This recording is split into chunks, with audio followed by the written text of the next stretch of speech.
Bonsoir à tous, bienvenue dans ce bref tour de l'actualité. Les réseaux de trafic sexuel en Côte d'Ivoire inquiètent de plus en plus. Des jeunes filles nigérianes sont conduites dans le pays pour être exploitées à des fins sexuelles, mais aussi pour un objectif pécunier. L'association nigériane de la communauté nigériane vivant en Côte d'Ivoire s'insurge contre cette pratique. Une pratique à l'origine de laquelle se trouvent justement des ressortissants nigérians. Cette association appelle les autorités ivoiriennes et nigérianes à conjuguer les efforts pour endiguer le phénomène. Parga Sorokone Demadongi, nous Sangari.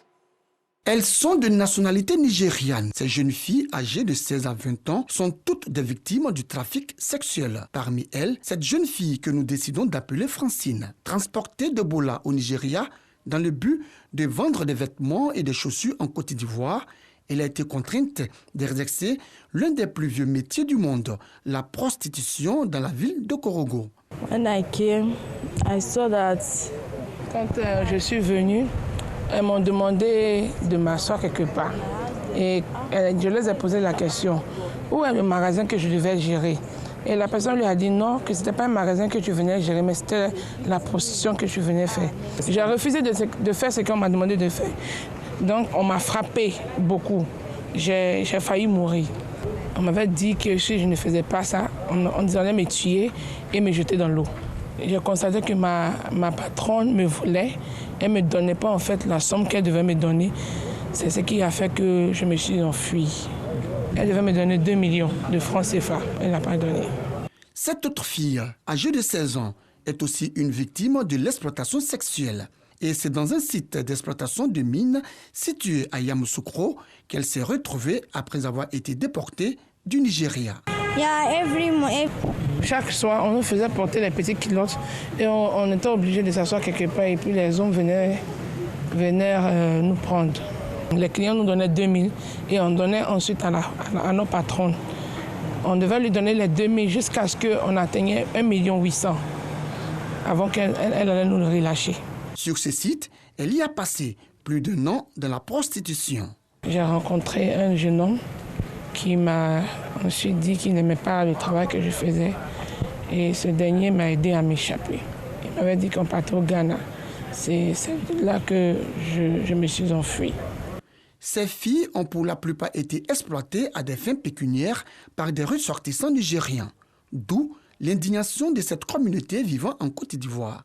Elle appelle les autorités nigérianes et ivoiriennes à conjuguer leurs efforts pour endiguer le fléau. Ça fait honte quand c'est les Nigériens qui font ces actes-là.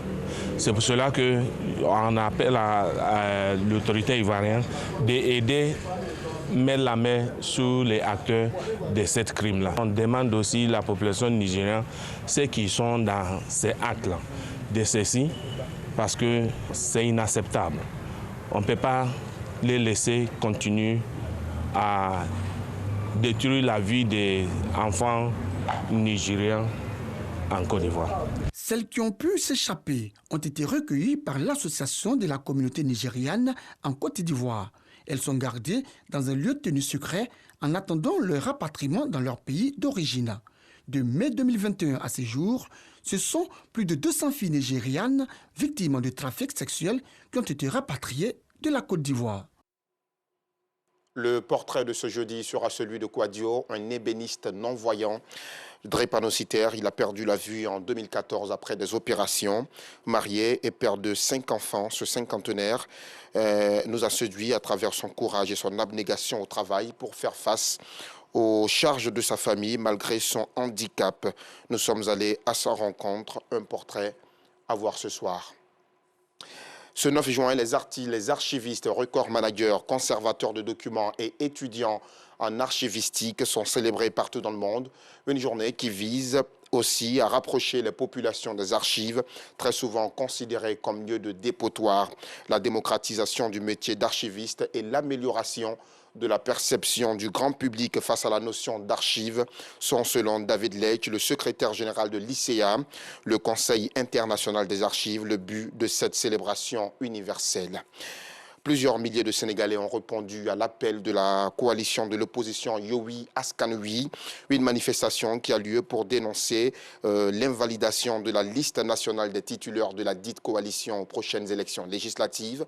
Et justement, plusieurs leaders de l'opposition y sont présents, notamment Ousmane Sonko, Barthélémy Dias, le maire de Dakar, ou Khalifa Sall. Quand un ordre est manifestement illégal, il faut désobéir.